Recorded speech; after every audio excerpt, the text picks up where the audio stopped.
2023-24 चुनावों का साल है। खूब रैलियां होंगी, खूब सभाएं होंगी और इसी के साथ होगा करोड़ों रुपयों का खर्च। इन सब के बीच एक सवाल जरूर आपके दिमाग में आता होगा कि ये आखिरकार राजनीतिक पार्टियां इतना सारा पैसा लाती कहां से हैं जो खर्च होता है चुनावों में। आखिर कहां से आता है इतना सारा फंड? सीधा सा जवाब है दान, यानी डोनेशन। 8 राष्ट्रीय पार्टियों समेत कुल 40 पार्टियों ने 2021-22 में मिले दान का ब्यौरा चुनाव आयोग के सामने पेश किया, उन्हें सौंपा। इनमें से बीएसपी समेत 9 पार्टियों ने कहा कि उन्हें 1 रुपया भी दान में नहीं मिला। तो फिर फंड कहां से आया? 2021-22 में सबसे ज्यादा 614.52 करोड़ का फंड मिला बीजेपी को। इसके बाद की 2 पायदानों पर दक्षिण की 2 पार्टियां हैं। 308 करोड़ रुपए का दान तमिलनाडु में सत्तारूढ़ डीएमके और 193 करोड़ रुपए का दान तेलंगाना में सत्तारूढ़ टीआरएस को मिला है। कांग्रेस को 95 करोड़ रुपए का ही दान मिला है। सबसे ज्यादा दान पाने वाली पार्टी में बीजेपी ही है, जिसे दान देने वालों में ना तो गौतम अडानी का नाम शामिल है और ना ही मुकेश अंबानी का। जी हां, चौंकाने वाली बात जरूर है, लेकिन इन दोनों भारतीय अरबपतियों के ग्रुप्स की कंपनियों ने भी 2021-22 में बीजेपी को दान नहीं दिया। पार्टी को मिले 614 करोड़ से ज्यादा के दान में से 55% भारत के सबसे बड़े electoral trust prudent electoral trust ने दिया है।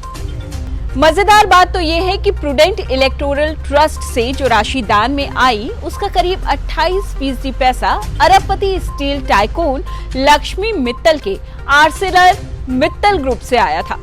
11% से ज्यादा भारतीय एयरटेल ग्रुप से आया और करीब 10% पैसा अडार पूनावाला के सीरम इंस्टीट्यूट से आया। दान में मिली रकम दान में बांटने से लेकर इलेक्टोरल बॉन्ड्स के जरिए पार्टियों तक फंड पहुंचाने के तरीकों तक तमाम पार्टियों का चुनावी खर्च किसी भी भूल भुलैया से कम नहीं होता।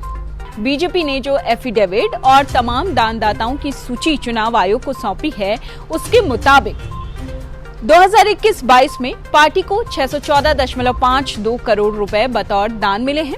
खास बात यह है कि इसमें से करीब 55% यानी 336.50 करोड़ रुपए प्रूडेंट इलेक्टोरल ट्रस्ट की ओर से दिए गए हैं। पूरे साल में ट्रस्ट ने पार्टी को 26 बार दान दिया है। किसी भी बार दान की राशि 1 करोड़ से कम नहीं थी, जबकि सबसे ज्यादा दान मिला 23 फरवरी 2022 को और ये राशि थी 55 करोड़ रुपए।